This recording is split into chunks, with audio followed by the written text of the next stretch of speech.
Saya ingin membuat satu penjelasan kecil tentang realitas hari ini. Dengan kemajuan informasi dan teknologi, di mana kemajuannya tidak pernah kita bayangkan sebelumnya, dunia yang dulu besar berubah menjadi village, ya small village, bahkan kampung yang kecil. Informasi bisa sampai kemana saja dengan sangat cepat. Bapak Ibu semuanya yang lahir di tahun 70-an dan 60-an mungkin terkaget-kaget kalau kita bayangkan hari ini.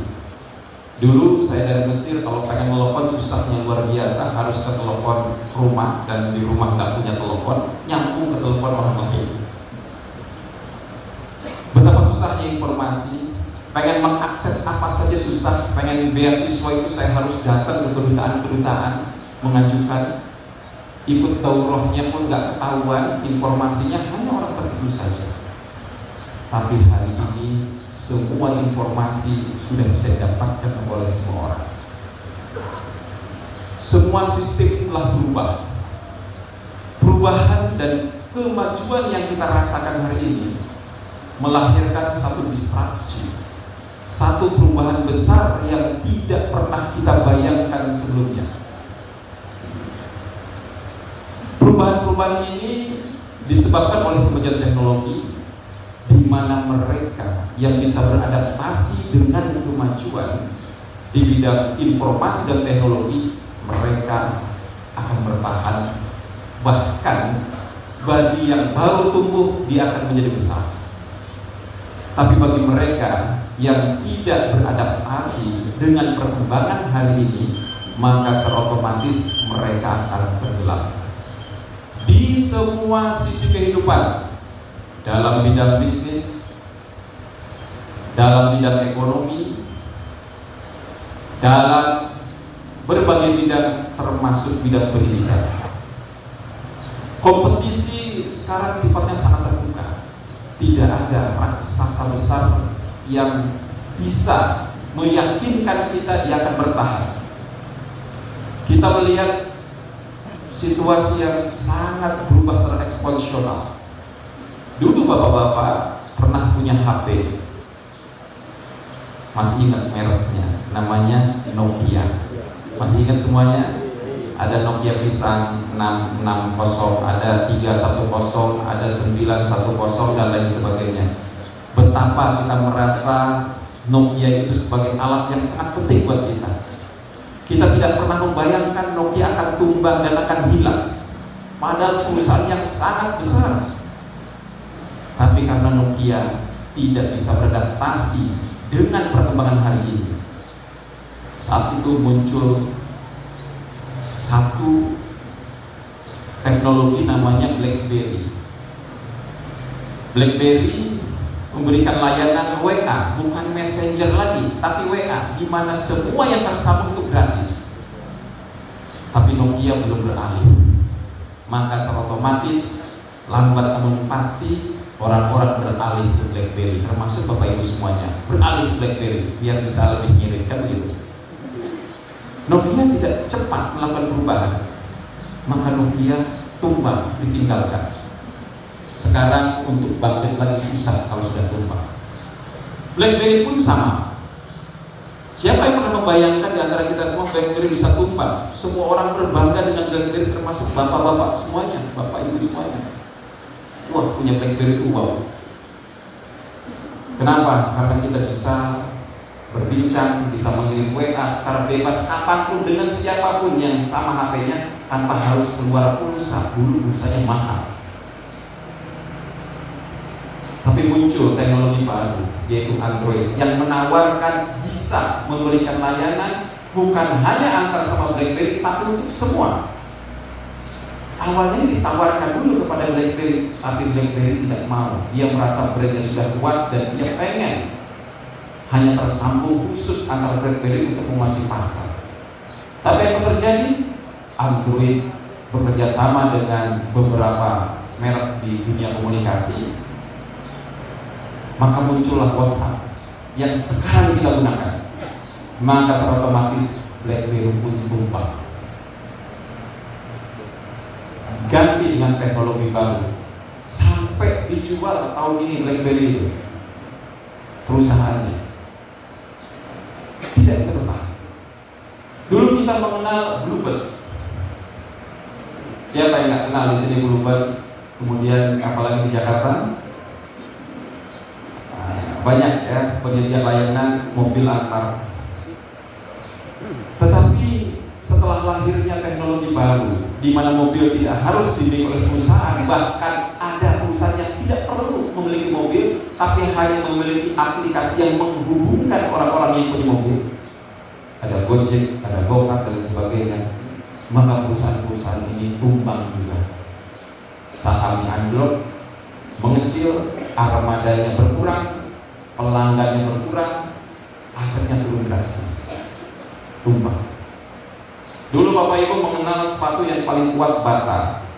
Orang tua sengaja belikan Bata biar dia beli sekali sampai selesai SD, karena tidak akan rusak sepatu Bata ini. Dulu begitu. Tapi dengan perubahan informasi yang sangat cepat, kompetisi yang begitu luar biasa, memberikan pilihan-pilihan kepada orang-orang generasi hari ini, melahirkan orang-orang yang konsumtif. Ya, sekarang itu orang konsumtif, memilih barang tidak memikirkan kuat atau lamanya. Kenapa?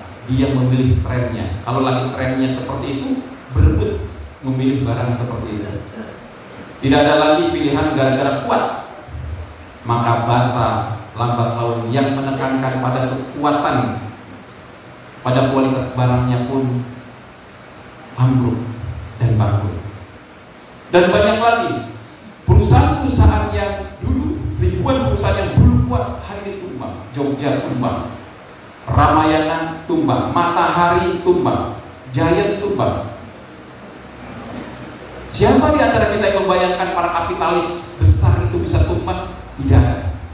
Tetapi realitas membuktikan yang besar pun bisa tumbang dengan pendatang-pendatang baru, di mana pendatang baru menyesuaikan dengan kemajuan zaman ini, baik bidang telekomunikasi maupun dengan bidang teknologi.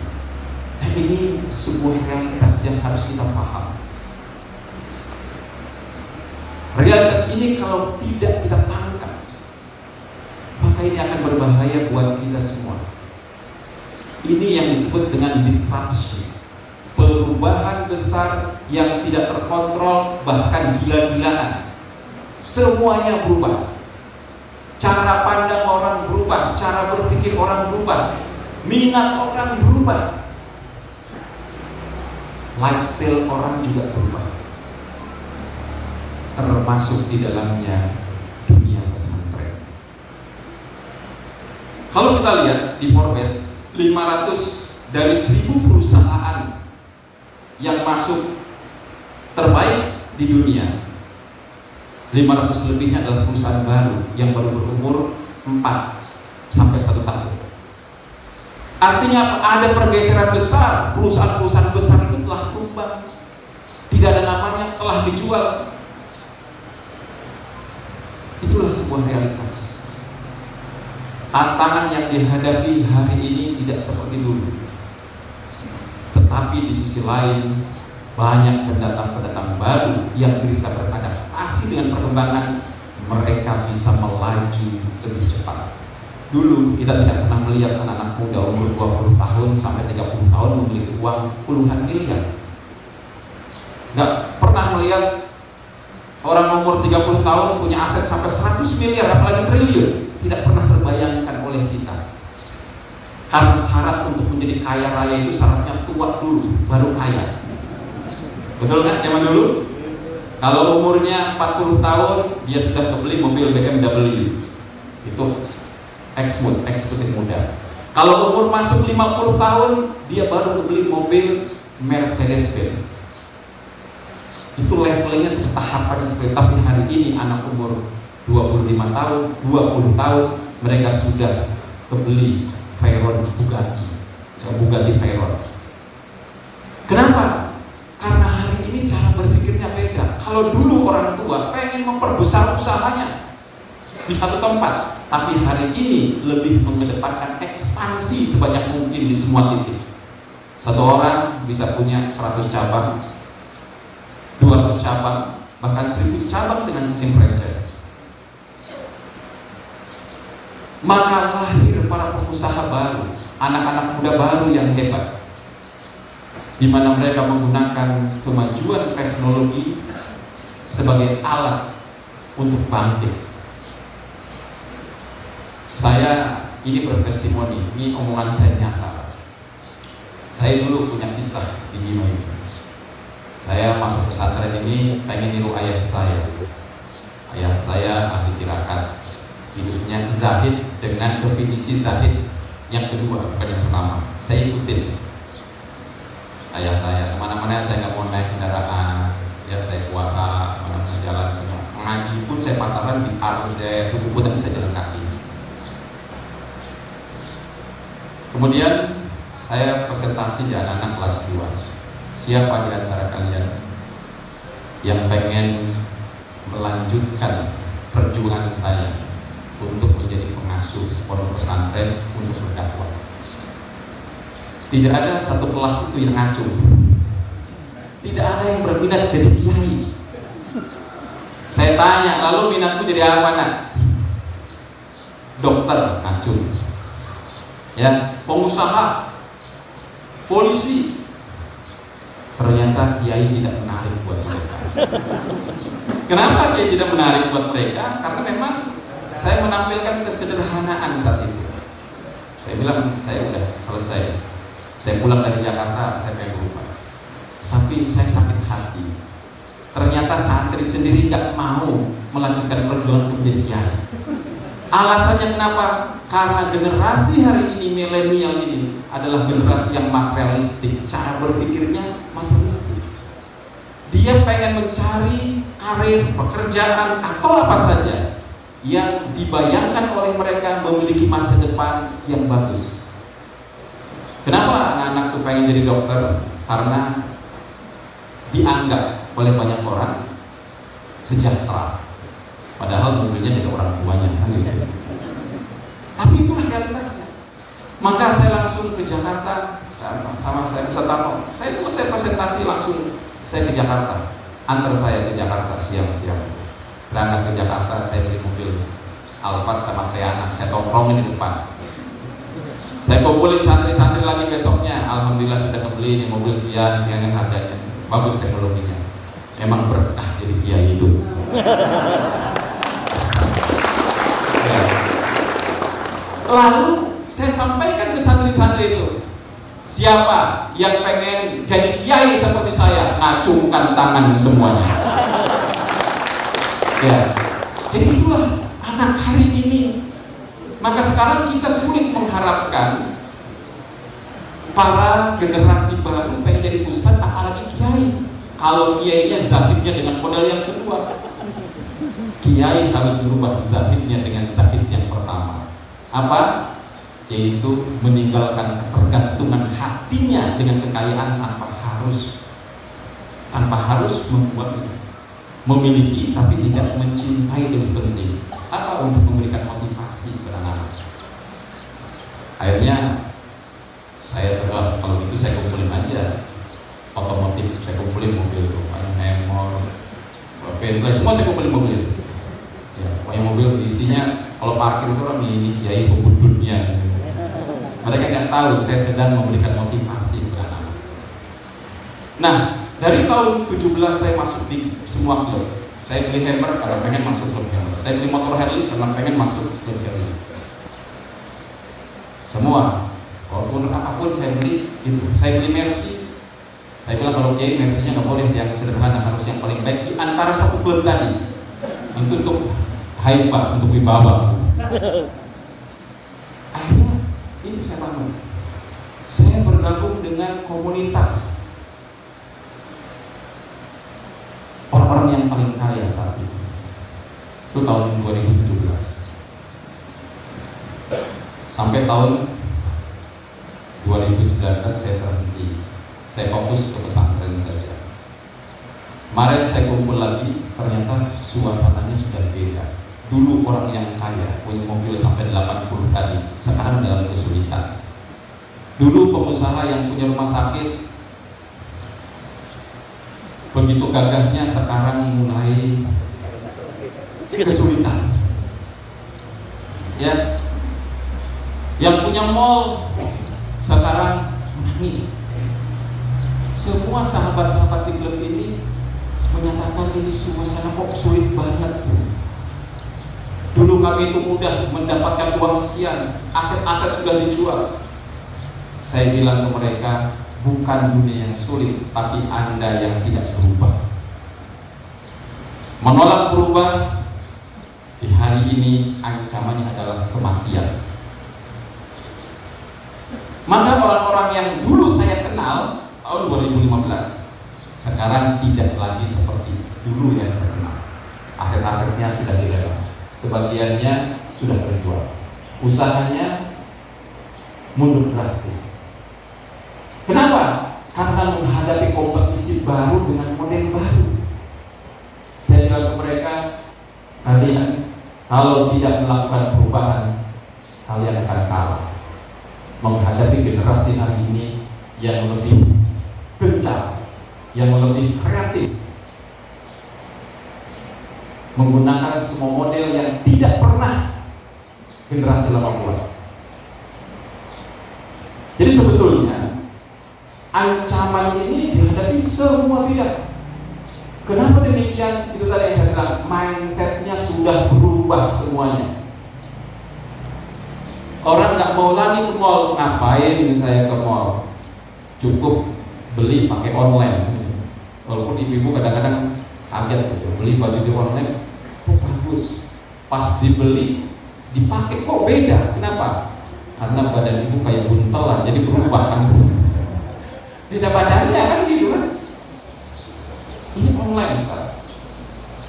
Semua berubah semua. Dulu orang minjem duit juga susah dulu, harus ke bank. Orang miskin nggak mungkin bisa pinjam duit, dikerjain dia, bolak-balik disurvei, duitnya nggak keluar. Sekarang cukup dengan pinjaman online.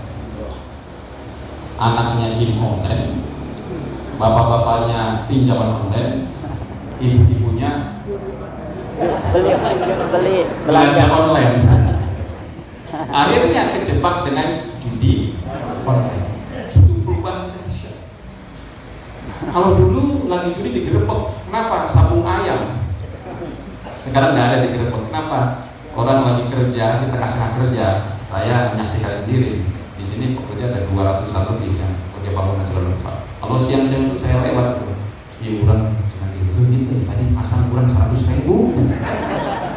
Astagfirullahaladzim. Orang di bawah ini dikerjain dengan sistem baru. Maka lahir orang-orang kaya baru, bandar-bandar judi. Itu anak muda. Oke. Ini kerangka besarnya. Maka siapapun yang menolak berubah, siap-siap menghadapi kematian. Di bidang apa saja, termasuk dalam bidang pendidikan, termasuk dunia pesantren. Maka lihat pesantren-pesantren melakukan perubahan. Dulu mereka nggak penting namanya ijazah, betul nggak?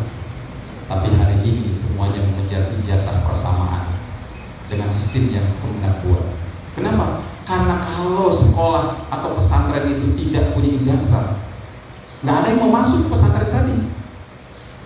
Ya, semua pesantren setua apapun, sebesar apapun, pasti berubah secara pelan namun pasti. Dulu pesantren hanya Sorogan, Bandongan, kemudian klasikal, ini pesantren tradisional. Berubah menjadi pesantren modern dengan tambahan bahasa Inggris, dengan tambahan bahasa Arab, dengan gaya berpakaian, dengan sistem organisasi yang menjadi modern. Tapi selanjutnya berubah lagi. Pesantren tahap yang ketiga menggabungkan antara kemodernan, klasikal, bahkan ditambah lagi dengan pendidikan formal yang tersambung dengan kemenak ataupun dengan Dignas. Pesantren sudah berubah dengan sangat drastis. Kenapa? Berubah. Karena itu kenyataan. Andaikan tidak melakukan itu, maka siap-siap pesantren akan ditinggalkan. Ini kerangka besarnya. Apa yang saya sampaikan? Yang ingin saya sampaikan adalah kita, para pengasuh pesantren, harus adaptif dengan perkembangan zaman. Kita harus melihat bagaimana anak didik kita, bagaimana wali santri kita, bagaimana lingkungan di sekitar kita, dan apa misi kita ke depan.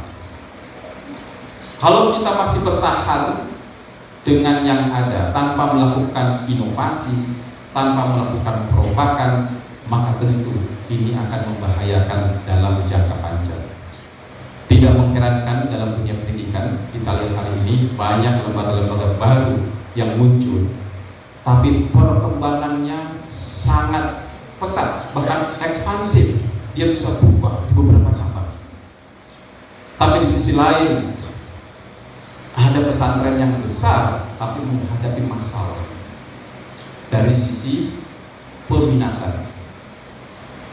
Putri saya itu, putra putri saya, mondoknya itu kalau di pesantren rata-rata 6 bulan pindah, semua keliling dia pesantren.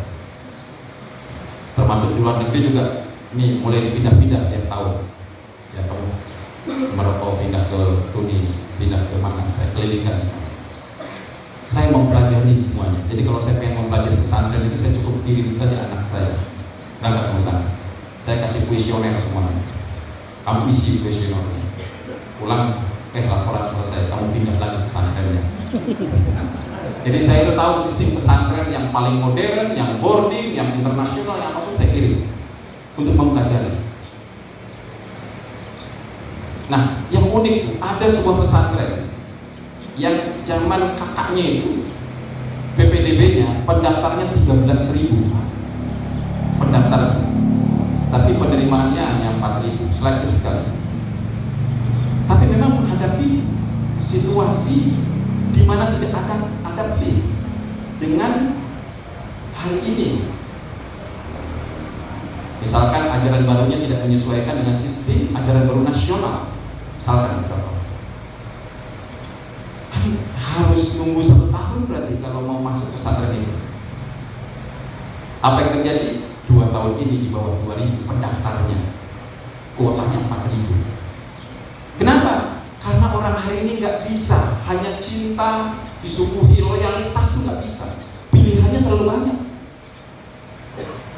Itu yang besar, yang sudah 100 tahun. Kalau saya tanya kenapa kamu nggak ke sana, kamu kan alumni dari sana. Anak saya harus tunggu 1 tahun, nggak mau. Masa mau mondok harus tunggu 1 tahun karena lewat ajaran barunya harus ikut persiapan dulu. Itu contoh. Tidak ada lagi seperti dulu orang tuh loyal. Nggak ada. Kenapa? Karena pilihannya banyak. Dulu tidak ada pilihan, sekarang banyak pilihan. Itu satu contoh saja. Nah, saya kira sebagai pembukaan itu sudah jelas ya tentang kenapa harus berubah. Dan kalau saya contohkan banyak sebetulnya, karena saya tahu data. Saya sama Dr. Ubaidillah Anwar ini sering melakukan riset-riset di pesantren. Riset output, misalkan berapa persen santri yang berhasil alumni itu kebaca semuanya tiap pesantren. Dari dulu saya zaman masih sebelum di sini, saya di RMI, wakil ketua RMI di PBNU, saya melakukan riset dan menggunakan dana Kemenang. Yang risetnya kampus-kampus. Jadi saya tahu data, sistem dan lain sebagainya termasuk. Saya tahu kecenderungan pada saat itu tahun 2010 sampai 2015. Hasil riset itulah yang saya praktekkan menjadi pesantren di Indonesia Mulia. Nah, Bapak Ibu semuanya, lalu apa tantangan yang kita hadapi hari ini? Tantangannya adalah perubahan dari seluruh orang-orang yang terkait dengan lembaga pendidikan. Saya ingin menyampaikan khusus dunia pesantren. Bapak Ibu semuanya, dulu Kalau ada wali santri datang ke pesantren, nitipkan ke kiai, itu pasrah bongkokan, betul nggak?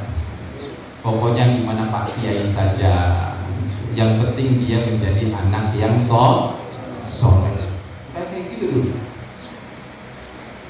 Ketika nyari pesantren, cek siapa kiainya, ya, kiainya gimana, bisa ditolong atau tidak, gimana latar belakang pendidikannya, kan begitu. Kira-kira ada kitab kuningnya enggak, kan begitu seperti itu kan. Tapi hari ini jarang kita temukan seperti itu.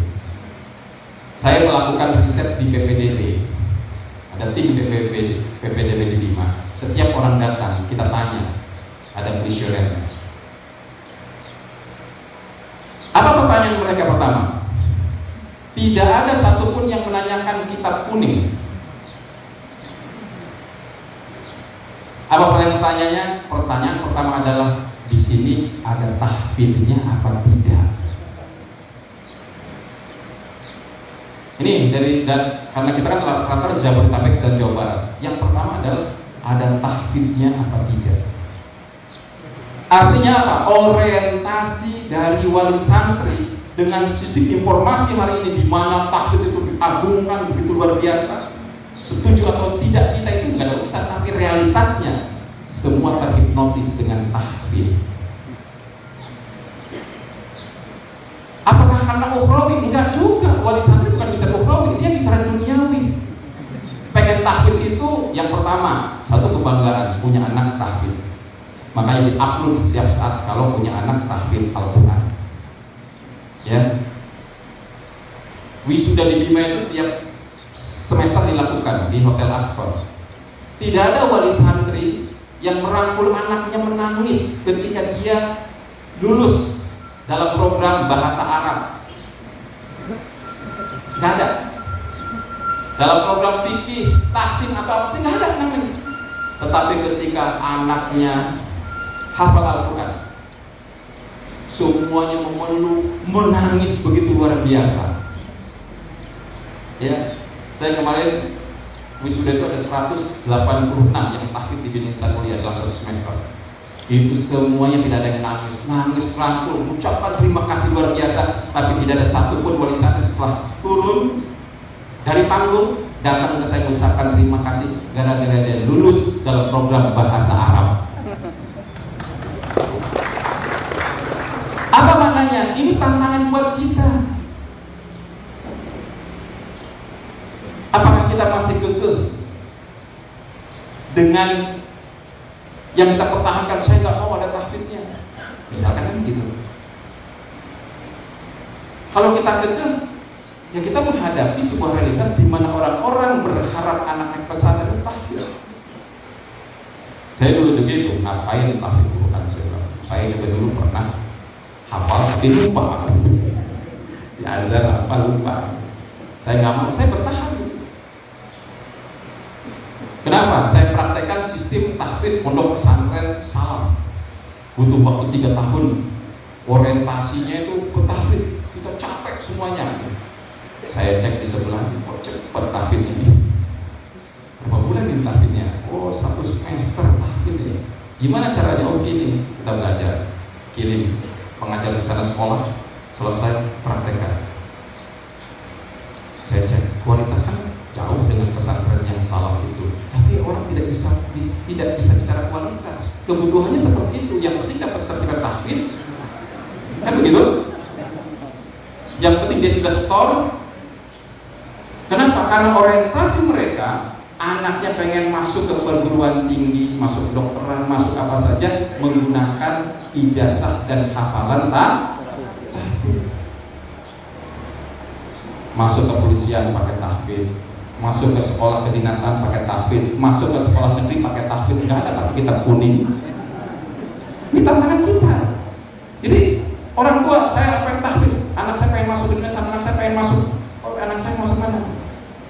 Lalu nanti seperti apa tesnya? Tesnya juga sederhana kok.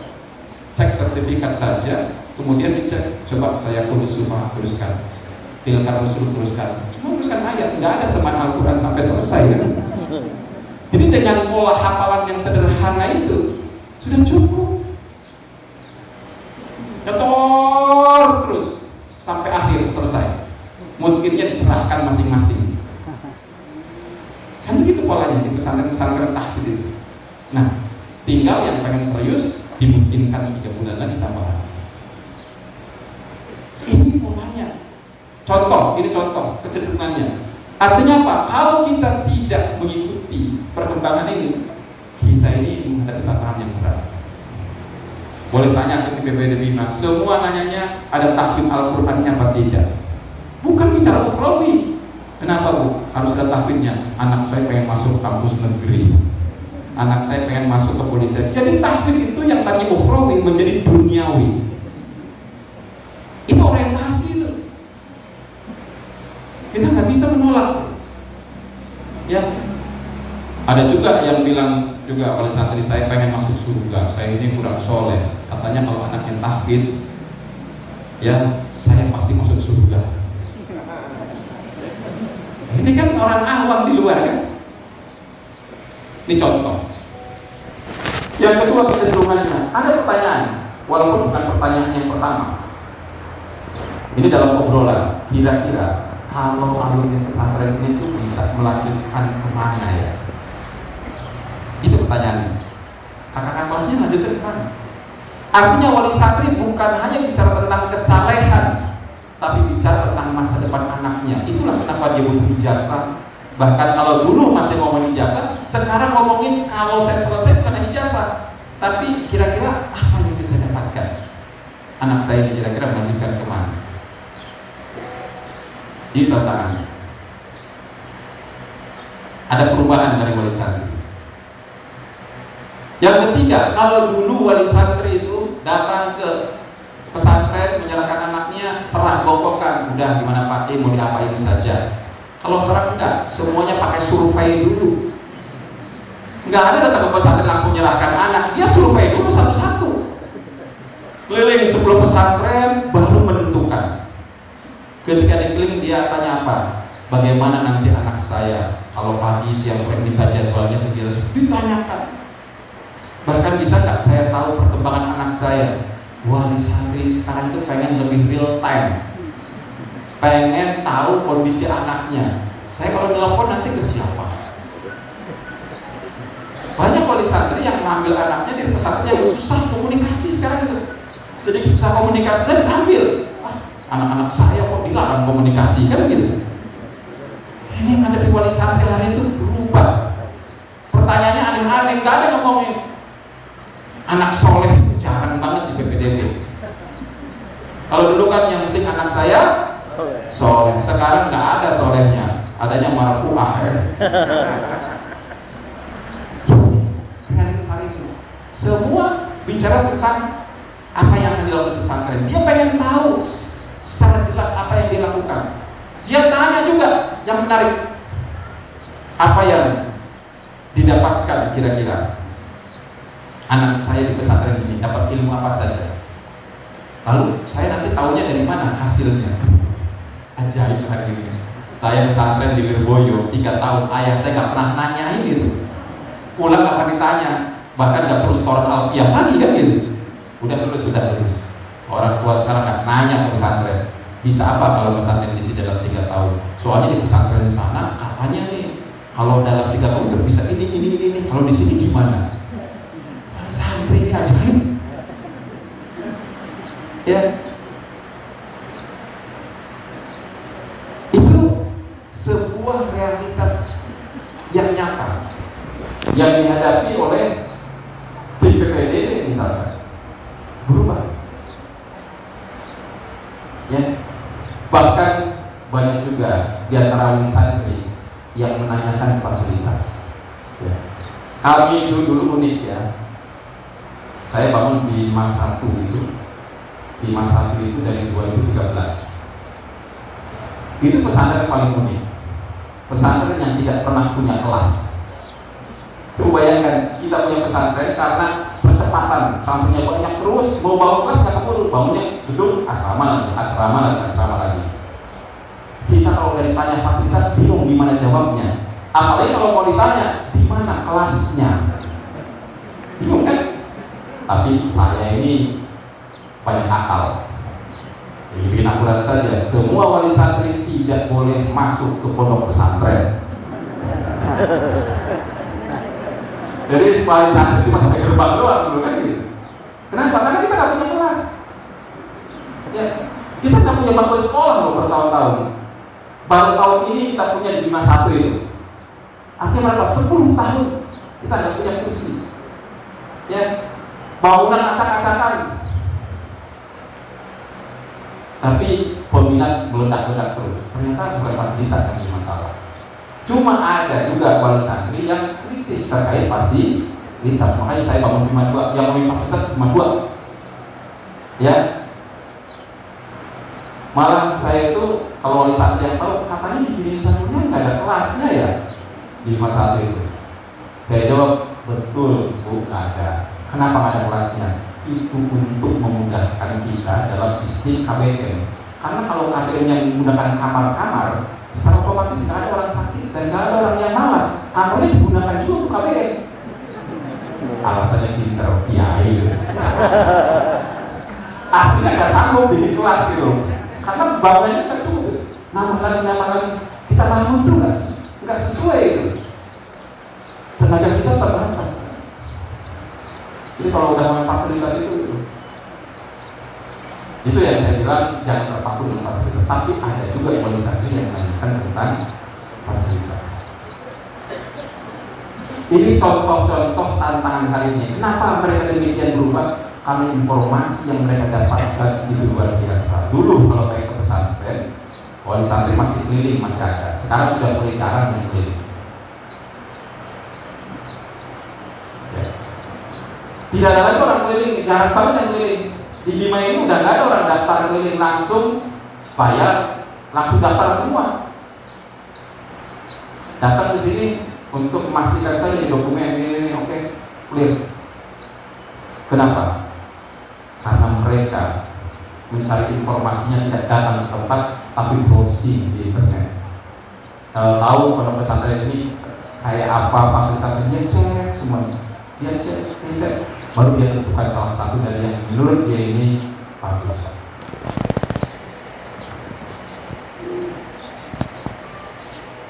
Dia sampai ngecek, bukan pada tahap ini ya, sampai komentarnya cek satu-satu itu komentarnya.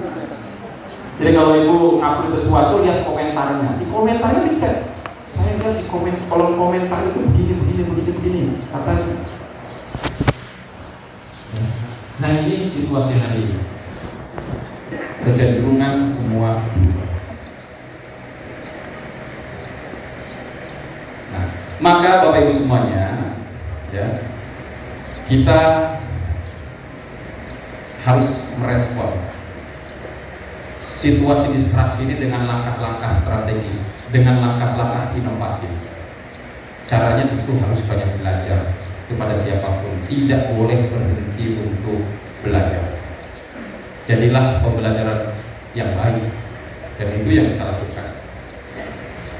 Saya kira sebagai pembuka itu cukup ya. Kita akan membuka tanya jawab dulu ya, dialog. Nanti kita masuk sesi yang kedua tentang bagaimana, saya contohkan saja di Bini Nusanturia merespon dari perubahan-perubahan tadi, respon dari Gen Z yang memang berubah semuanya, pola hidupnya, stylenya dan sebagainya. Saya kira cukup dulu ya. Kita buka pertanyaan atau gimana pertanyaan ya? Oke, saya kira lebih enak pertanyaan. Panitia, boleh nggak saya sambil?